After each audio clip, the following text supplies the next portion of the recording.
Assalamualaikum warahmatullahi wabarakatuh.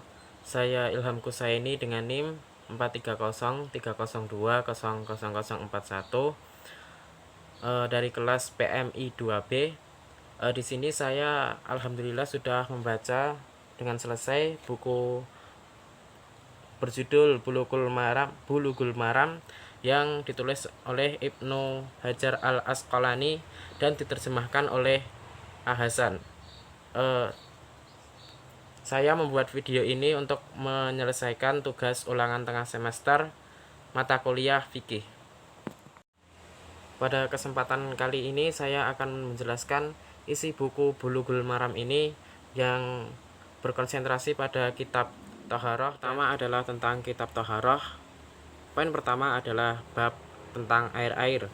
Hadis yang pertama adalah dari Abi Hurairah. Ia berkata, telah bersabda Rasulullah SAW tentang laut. Laut itu airnya pembersih dan bangkainya halal. Kemudian hadis yang kedua dari Abi Sa'id Al-Khudri. Ia berkata, telah bersabda Rasulullah SAW, sesungguhnya air itu pembersih yang tidak bisa dinajiskan dia oleh apapun. Jadi air itu termasuk pembersih yang tidak dapat dinajiskan. Dari hadis yang ketiga dari Abi Umamah Al-Bahil, ia berkata, telah bersabda Rasulullah SAW, sesungguhnya air itu tidak bisa dinajiskan dia oleh apapun kecuali barang yang mengubah baunya dan rasanya dan warnanya. Kemudian hadis yang keempat dari Baihaqi, air itu pembersih kecuali jika berubah baunya atau rasanya atau warnanya dengan sebab kemasukan najis. Jadi air itu dapat menjadi najis jika kemasukan barang yang dapat merubah warnanya, rasanya, serta rasanya. Kemudian kalimat pembersih dalam hadis hadis pertama, kedua, dan keempat itu ialah air yang boleh digunakan buat berwudu, buat mandi janabat, dan buat menghilangkan najis.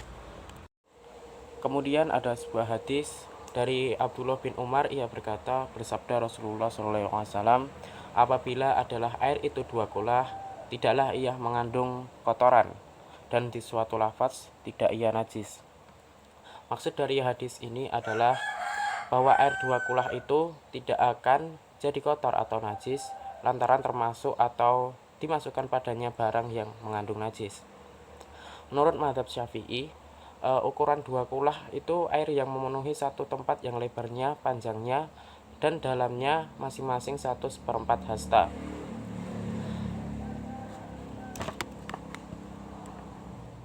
Kemudian kita masuk ke bab wudhu.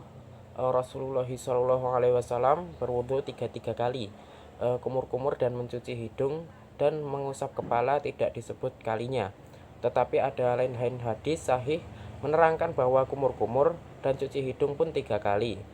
Adapun usap kepala tidak ada hadis sahih yang menerangkan 3 kali, bahkan ada riwayat yang menegaskan hanya 1 kali. Cara Rasulullah SAW mengusap kepala ialah dengan meletakkan 2 tapak tangan yang basah di depan kepala dekat dahi, lalu mundurkan keduanya sampai ke tengkuk, lantas tarik keduanya kembali ke tempat permulaan, lalu turunkan 2 tangan itu kepada 2 telinga dan usap sebelah dalam 2 telinga itu dengan 2 jari telunjuk dan usap sebelah luarnya dengan 2 ibu jari. Al-Maidah ayat ke-6 menerangkan bahwa anggota wudhu itu 4, muka, tangan, kepala, kaki, dan ayat itu tidak menerangkan kalinya. Dari itu sekurang-kurangnya wajib kita cuci sekali-sekali, wajib usap pun sekali saja. Cuci 3 kali itu sunat karena Nabi SAW ada amalkan, dan usap 3 kali tidak sunat karena Nabi tidak tunjukkan. Kumur-kumur, cuci hidung, dan usap telinga tidak wajib karena Quran tidak terangkan, tetapi sunat karena Rasulullah SAW ada kerjakan. Demikian juga tidak wajib cuci tangan 3 kali sebelum memasukkannya di air sebagaimana yang akan tersebut di hadis ke-43. Hadis 43 berbunyi, dan daripadanya apabila bangun seseorang daripada kamu dari tidurnya, maka janganlah ia selamkan tangannya di bijana sebelum ia cuci 3 kali, karena ia tidak tahu di mana telah bermalam tangannya. Kemudian usap telinga ketika wudhu itu tidak wajib, tetapi menurut contoh Nabi Shallallahu Alaihi Wasallam, ketika mengusap kepala, Nabi teruskan mengusap telinga dengan sekali jalan. Contoh Nabi Shallallahu Alaihi Wasallam ini boleh dijadikan alasan bahwa dalam berwudhu telinga masuk bagian kepala, karena itu dia diusap bersama kepala. Jadi hukumnya wajib.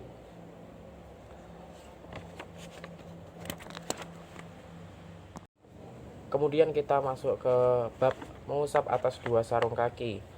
Orang yang memakai sarung kaki kalau berwudu tidak perlu membuka sarung itu dan mencuci kaki, tetapi cukup dengan mengusap saja akan sarung itu. Menurut beberapa riwayat yang tidak tersebut, bahwa cara mengusap itu cukup dengan menjalankan tangan kanan yang basah atas sarung yang kanan, demikian juga yang kiri atas sarung yang kiri. Sifat sarung kaki itu hendaklah menutup mata kaki dan tidak berlubang hingga kelihatan kaki yang mesti dicuci, maupun dari kulit, dari tenun benang atau lainnya. Kemudian kali ini kita akan masuk ke bab pembatal wudhu. An-Nisa ayat 43 menyebut bahwa pembatal wudhu itu ada dua perkara, yaitu datang dari tempat buang air dan bersetubuh. Perkataan datang dari tempat buang air itu asal artinya ialah buang air besar. Hadis-hadis ada menerangkan bahwa keluar angin, keluar kencing, keluar madji, keluar darah dari kemaluan itu membatalkan wudhu. Perkara-perkara ini dapat dianggap terkandung di dalam perkataan datang dari tempat buang air, karena benda-benda yang keluar dari itu, dari jalan buang air. Adapun bersetubuh itu selain membatalkan wudhu, mewajibkan pula mandi. Quran tidak sebut apa-apa tentang memegang kemaluan, sedangkan dua hadis di dalam hal menyentuh kemaluan itu berlawanan. Maka jalan yang sebaik-baiknya di dalam hal ini ialah yang ahli hadis memakan thariqatul jami', cara memakai dua-dua keterangan, yaitu kita katakan bahwa memegang kemaluan itu tidak membatalkan wudhu, tetapi lebih baik kita berwudhu lagi setelah memegangnya. Hadis tersebut ialah dari Talik bin Ali. Ia berkata, telah berkata seseorang laki-laki, saya telah sentuh kemaluan saya. Atau ia berkata, seorang laki-laki menyentuh kemaluannya di dalam sholat, adakah wajib atasnya wudhu? Maka Nabi Shallallahu Alaihi Wasallam bersabda, tidak, hanya ia sepotong anggota daripadamu. Adapun hadis yang berlawanan adalah dari Busrah binti Safwan, bahwasanya Rasulullah SAW telah bersabda, barang siapa yang menyentuh kemaluannya, hendaklah ia berwudu. Kemudian kali ini kita akan masuk kepada bab mandi dan hukum junub. Menurut Rasulullah SAW, keluar air mani dan bersetubuh itu mewajibkan untuk mandi, walaupun bersetubuh tidak berkeluarkan mani. Rasulullah SAW mandi karena ada beberapa urusan, tepatnya ada 4, yaitu yang pertama karena berjanabat di hari Jum'ah, karena berbekam, dan karena memandikan mayit.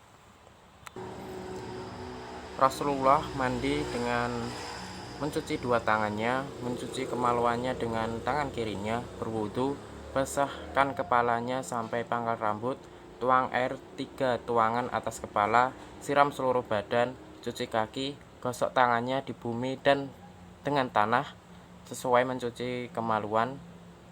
Sesudah mencuci kemaluannya, tidak mau pakai penyekah, buang atau ketiskan bekas-bekas air di anggotanya dengan tangan, di anggota badannya dengan tangan. Yang tersebut adalah cara mandi janabat yang sempurna, dan sepatutnya kita kerjakan dengan demikian. Adapun mandi janabat sekurang-kurangnya ialah meratakan air di seluruh badan. Kemudian kita akan masuk ke bab tayamum. Menurut An-Nisa ayat 43 dan Al-Maidah ayat 6, bahwa orang yang berhadas kecil dan berhadas besar kalau sakit yang tidak boleh kena air boleh bertayamum, dan orang musafir walaupun ada air boleh tayamum, dan orang yang tidak sakit dan bukan musafir boleh tayamum. Kalau tidak ada air boleh tayamum. Cara tayamum ialah tepukan dua tangan di bumi atau tembok atau di tempat-tempat yang ada debu, walaupun tipis, lalu sapukan tangan itu di muka. Kemudian sapu tangan kanan sampai pergelangan dengan tangan kiri, dan sapu tangan kiri sampai pergelangan dengan tangan kanan.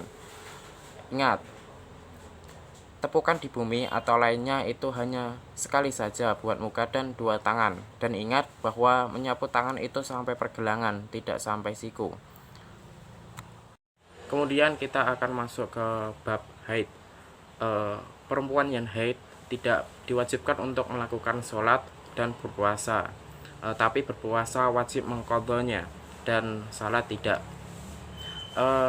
Kemudian untuk perempuan yang berpenyakit dengan mengeluarkan darah terus-menerus dari kemaluannya tetapi bukan haid, yang disebut perempuan istidhadah, itu artinya perempuan yang kedatangan darah terus-terusan tapi bukan darah haid. Darah istihad itu Rasulullah SAW katakan dari suatu urat yang orang Arab namakan azil atau azir. Rasulullah SAW terangkan bahwa perempuan yang istidhadah itu wajib salat, tetapi apabila datang haid di waktu yang biasa dan dengan tanda-tandanya yang orang-orang perempuan lebih tahu, hendaklah ia tinggalkan salat. Dan apabila ia berhenti, hendaklah perempuan itu cuci bekas-bekas darah itu dan mandi, lalu mulai salat dengan berwudu buat tiap-tiap salat. Kemudian tentang nifas, ada beberapa riwayat bahwasanya nifas tidak diwajibkan salat 40 hari dan tidak mengqadhonya, walaupun riwayat itu lemah tetapi sebagiannya menguatkan yang sebagian hingga dapat dijadikan alasan. Demikianlah pendapat sebagian dari para ulama hadis. Ketahuilah bahwa 40 hari itu waktu nifas yang sebanyak-banyaknya.